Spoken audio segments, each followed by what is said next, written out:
Assalamualaikum warahmatullahi wabarakatuh. Untuk kali ini Om akan menjelaskan via tangkap layar dulu saja, yaitu tentang unsur-unsur dakwah.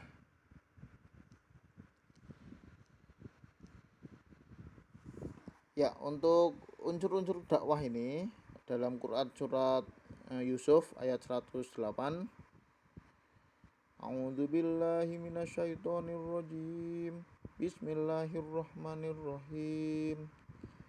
Qul hadhihi sabili ad'u ilallahi ala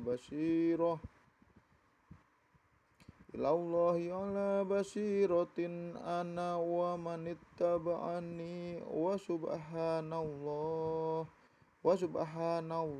wa ma ana minal musyrikin. Katakanlah, hai Muhammad, inilah jalan agamaku.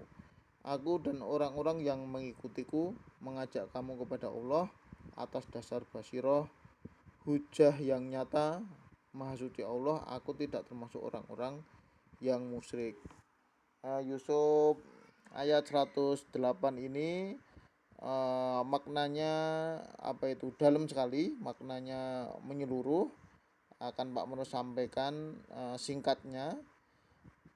Pertama yaitu Kul, katakanlah, ini mengisyaratkan bahwa dakwah itu merupakan hal yang diperintahkan oleh Allah. Yang namanya perintah berarti harus ada yang melaksanakan, dan semoga kita bagian dari orang-orang yang melaksanakan dakwah tersebut.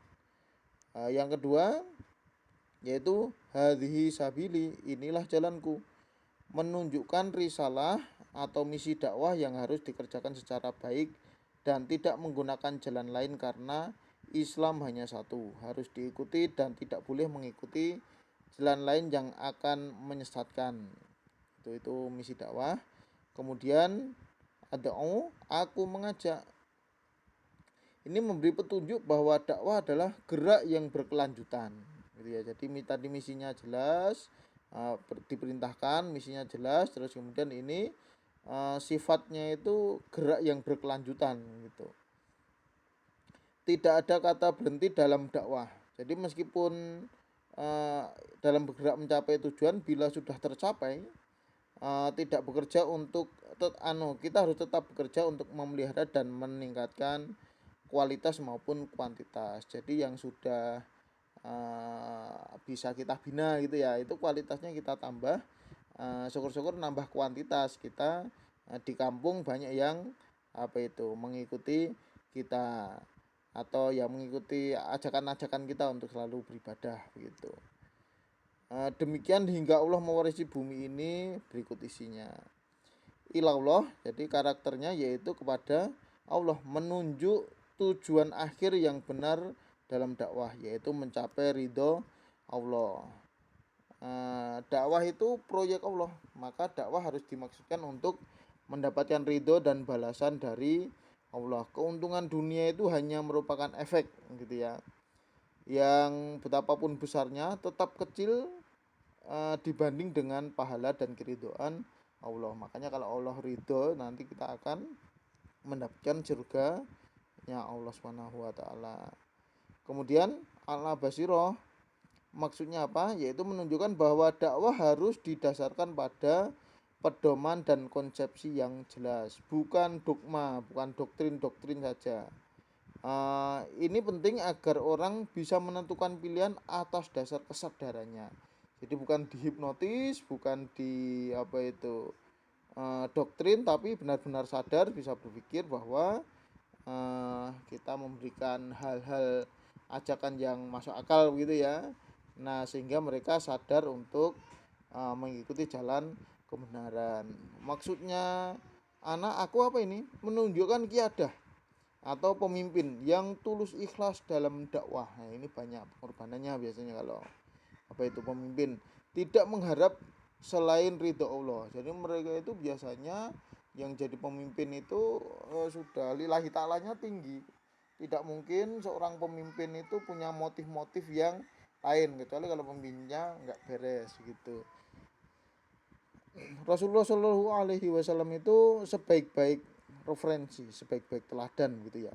Untuk dakwahnya beliau telah mengorbankan segala yang dia punyai, ya jiwa, harta, raga gitu ya. Itu pemimpin yang baik memang korbannya banyak. Ya nanti eh, apa itu pahalanya ya dia salah satu mendapatkan apa itu nanti tidak kepanasan ketika matahari diturunkan ketika kita di hamparan timah gitu ya. Nah itu salah satu pemimpin yang adil ya ini mendapatkan fasilitas tidak merasakan kepanasan begitu ya salah satunya. Kemudian wamanit tabaani orang dan orang-orang yang mengikuti maksudnya apa menunjuk pendukung dan pasukan yang taat. Nah tadi sudah ada pemimpin, nah ini harus kalau sudah jadi apa itu binaan kita sudah jadi yang mengikuti ajaran Nabi Muhammad begitu ya mereka-mereka harus apa itu taat, harus mendukung gitu ya. Dakwah tidak akan dapat mewujudkan tujuannya bila tidak didukung oleh tentaranya yang taat atau oleh pengikutnya yang taat ya. Kadang kita itu berada di dua posisi. Nah kadang kita kalau jadi murabi jadi pembina ya kita berarti jadi pemimpin, tapi ada kalanya ketika kita jadi mutarobi atau peserta ya kita berarti jadi apa itu pengikut yang taat gitulah. Kemudian subhanallah maksudnya Allah menunjuk dedikasi dan totalitas yang harus diberikan untuk dakwah. Jadi pendakwah tadi ya harus totalitas lillahi taala, dedikasinya jelas apa itu eh, seluruh aktivitasnya itu dalam rangka untuk dakwah begitu ya. Terakhir, Oma ana minal musyrikin, aku tidak termasuk orang yang syirik. Menunjukkan semangat dan target dakwah yaitu tauhid. Jadi sejak nabi-nabi terdahulu itu ajarannya ya untuk kepada Allah hanya tauhid gitu ya, membebaskan manusia dari penghambaan kepada sesama makhluk. Jadi dibebaskan dari rasa takut pada pemimpin yang dolim, kemudian dibebaskan dari apa cengkraman kekuasaan yang tirani misalnya atau hal-hal yang mengekang mereka. Nah itu kita apa itu misalnya kan orang Jawa itu kadang terikat dengan hari, terikat dengan apa mitos-mitos gitulah. Nah itu harus kita bebaskan kemudian menuju ke tauhid gitu. Dakwah merupakan perwujudan penghambaan kepada Allah semata. Demikian penjelasan singkat mengenai unsur dakwah. Semoga bermanfaat. Assalamualaikum warahmatullahi wabarakatuh.